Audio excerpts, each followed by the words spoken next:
Media کی ملاقات مشہور اداکار ہدایت کار جمال شاہ سے ہوئی۔ اس ملاقات میں انہوں نے پاکستان میں فلم انڈسٹری کے مستقبل اور آرٹ اور کلچر کے فروغ سے متعلق گفتگو کی۔ آئیے سنیے جمال شاہ کیا کہتے ہیں۔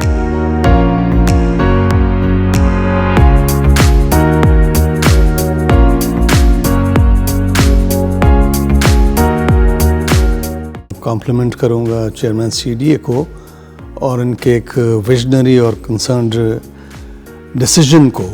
میری ویسے ان سے ملاقات ہوئی تھی تو میں نے کہا کہ اسلام آباد میں F9 پارک ایک بڑی زبردست جگہ ہے، بہت بڑا پارک ہے، but it's lacking in cultural aspect, یہاں کوئی گیلری ہونی چاہیے۔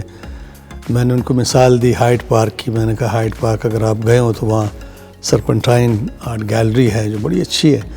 تو ان کو بات سمجھ آئی اور ایک ہفتے بعد انہوں نے مجھے ایک تصویر واٹس ایپ میں بھیجی اور ریکویسٹ کی کہ آپ یہ جگہ جا کے دیکھیں F9 پارک میں۔ میں نے جب جگہ دیکھی تو یہ بالکل ایک ابنڈنٹ بلڈنگ تھی، آپ سمجھیں کہ ایک ہانٹڈ ہاؤس یہ جگہ لگ رہی تھی، لیکن جگہ کے پوٹینشیل کو میں سمجھ گیا اور میں نے کہا کہ جی اس سے بہتر جگہ تو کوئی ہے نہیں۔ اور پھر انہوں نے ڈیسائیڈ کیا کہ جی یہ آرٹ گیلری بنے گی۔ بنی یہ جگہ اصل میں ایک ریسٹوراں کے لیے تھی، گرین ریسٹوراں، لیکن سی ڈی اے کے بورڈ یا چیئرمین کی وجہ سے دے ڈیسائیڈڈ اگینسٹ اٹ اور انہوں نے ریسٹوراں نہیں بننے دیا۔ اتفاق سے میری ملاقات ہوئی تو یہ گیلری بن گئی، اور یہ گیلری بھی ایسی ہے کہ میرا خیال ہے کہ پاکستان میں کسی بھی شہر میں اتنی زبردست جگہ آپ کو نہیں ملے گی، in the middle of the park, جس میں سب کچھ ہے۔ اور یہ this is the gallery has become the most visited place. میں PNC 3 سال رہا، وہاں ہفتے میں جتنے لوگ آتے ہیں اس گیلری میں ایک دن میں آتے ہیں۔ اور یہ گیلری ایک ایگزیکٹو بورڈ گیلری کے لیے انہوں نے بنایا، جس کا میں بھی ممبر ہوں اور بھی فنکار ہیں، تو we are looking after it. اور ہمارا ایجنڈا یہ ہے کہ یہ گیلری ایک بہت ہی انکلوسیو اسپیس بنے، کلچرل اسپیس بنے، جس میں نہ صرف ایگزیبیشنز ہوں بلکہ بک لانچز بھی ہوں، مشاعرے بھی ہوں، چھوٹے موٹے میوزیکل کانسرٹس وغیرہ ہو، بات چیت ہو، فلم اسکریننگز ہو، اور یہ ایک کلچرل ہب بنے اسلام آباد جیسے شہر میں۔ ہم آپ کو پتہ ہے کہ جس ملک میں رہتے ہیں وہاں ڈیسیژن میکنگ بڑے سیلف سٹائل یا سیلف امپوزڈ انداز سے ہوتی رہی ہے، اور ان کا آرٹ اور کلچر ان کا کوئی خاص فیوریٹ سبجیکٹ نہیں رہا ہے، بلکہ میں یہ کہوں گا کہ ہر رجیم نے ہاسٹیلٹی اس طرف دکھائی ہے، لیکن بیچ میں ظاہر ہے کچھ ایسے پروڈکٹیو لوگ بھی رہے ہیں جنہوں نے اچھے ڈیسیژنز لیے، اور تھوڑا بہت کلچرل انفراسٹرکچر پورے ملک میں موجود ہے جو میرے نزدیک ناکافی ہے، لیکن یہ ایک اور کلچرل سپیس بن گئی، اور ہم کوشش کریں گے کہ یہ انکلوسیو انداز سے کلچر کے فروغ کے لیے اپنا رول پلے کرتے رہے۔ جہاں تک proper propagation of art and culture ہے، میرا خیال ہے گورنمنٹس کو، جو بھی گورنمنٹ آتی ہے جس پارٹی کی بھی ہو، ان کو بہت سیریسلی اس میں انویسٹ کرنا چاہیے، اس لیے کہ آرٹ اور کلچر آپ کو سینسٹائز کرتا ہے اور آپ کو سیلف اویئر بناتا ہے، آپ کو ایونچولی انٹیمیٹلی انگیج کر کے انفارم ڈیسیژن میکر بنا دیتا ہے۔ اور میرا خیال ہے کہ زندگی کی بھی یہی خواہش ہے، اور کسی بھی فلسفی یا کسی بھی فیلڈ کی یہی خواہش ہوتی ہے کہ معاشرہ جو ہے اس میں انفارم ڈیسیژن میکنگ ہوتی رہے، تاکہ ہم بہتر سے بہتر کی طرف جاتے رہیں اور ہماری ایگزسٹنس جو ہے وہ ایک لیول پہ آ کے استھیٹک ایگزسٹنس بن جائے۔ میں ذاتی طور پہ اپنی مثال دوں گا کہ میں نے گورنمنٹ یا کسی مسیحا کا انتظار نہیں کیا، اور مجھے پتہ تھا کہ ہمارے ڈیسیژن میکر جو ہیں وہ اس طرف انکلائنڈ نہیں ہیں، تو میں نے 1991 میں انعقدہ کے نام سے ایک پہلا not for profit art school یہاں اس ریجن میں قائم کیا، جو اب تک واحد not for profit art school ہے۔ ہم پوری کوشش کر رہے ہیں کہ اپنے ہی محدود وسائل میں رہتے ہوئے جتنا بھی کر سکیں، we are trying to contribute. یہ ایک بڑا لینتھی پروسیس ہے، اور بہت پیشنس کے ساتھ ہی آپ کو آگے بڑھنا ہوتا ہے، شارٹ کٹس ہیں نہیں۔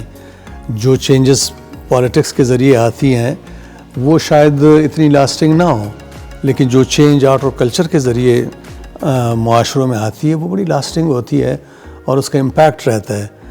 آپ نے پوری دنیا کو اگر آپ انالائز کریں تو تمام وہ ممالک جہاں آرٹ اور کلچر کو ڈیو اسپیس ملی ہوئی ہے وہاں ایک مکالمے کی فضا قائم ہے, شدت پسندی اتنی نہیں ہے, سینس پریویل کرتا ہے ہر جگہ, سینسیبل لوگ ہیں, ایک دوسرے کی بات سنتے ہیں.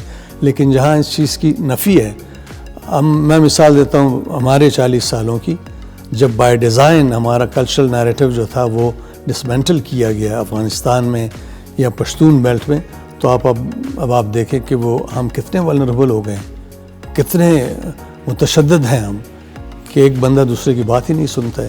تو یہ وہ نعمت ہے یا سورس ہے کہ جو آپ کو زندگی کے ساتھ انٹیمیٹلی انگیج کرتا ہے اور اس قابل بناتا ہے کہ آپ اپنی کسی بھی انفارمیشن کو جو آپ انٹیمیٹلی اٹین کر رہے ہوں, لے رہے ہوں, اس کو آپ کریٹیولی بھی گیج کر رہے ہوتے ہیں, کرٹیکلی بھی گیج کر رہے ہوتے ہیں اور آپ ایوالو کرتے جاتے ہیں. تو اس کی ضرورت میرا خیال ہے کہ کسی بھی معاشرے کے لیے اٹ از اے نیسیسٹی. بہت پہلے نصرت فتح علی خان نے جو ایونیوز ڈسکور کیے, کانکر کیے, وہ بہت بڑی کنٹریبیوشن تھی. میرا خیال ہے کہ آپ کے یہ جو وزرائے خارجہ وغیرہ وغیرہ ہزار کوشش کریں وہ اتنا بڑا کام نہیں کر سکتے ہیں ایک اسپیل میں جو آرٹ اور کلچر کے ذریعے ہوتا ہے. ہمارے انڈیا کو دیکھیں کہ وہ کتنا سیریسلی اپنے آرٹ اور کلچر کو موقع دے رہی ہے حکومت, اور آرٹ اور کلچر یا فلم کے ذریعے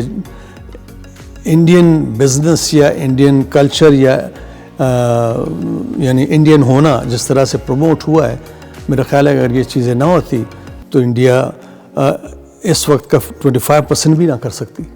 تو ہمیں بھی یہ انویسٹ کرنا چاہیے. چائنا کو دیکھ کے اتنا آرٹ اور کلچر اور ٹورزم میں وہ انویسٹ کر رہے ہیں کہ آپ کی عقل حیران رہ جاتی ہے, اینڈ اٹ پیز آف.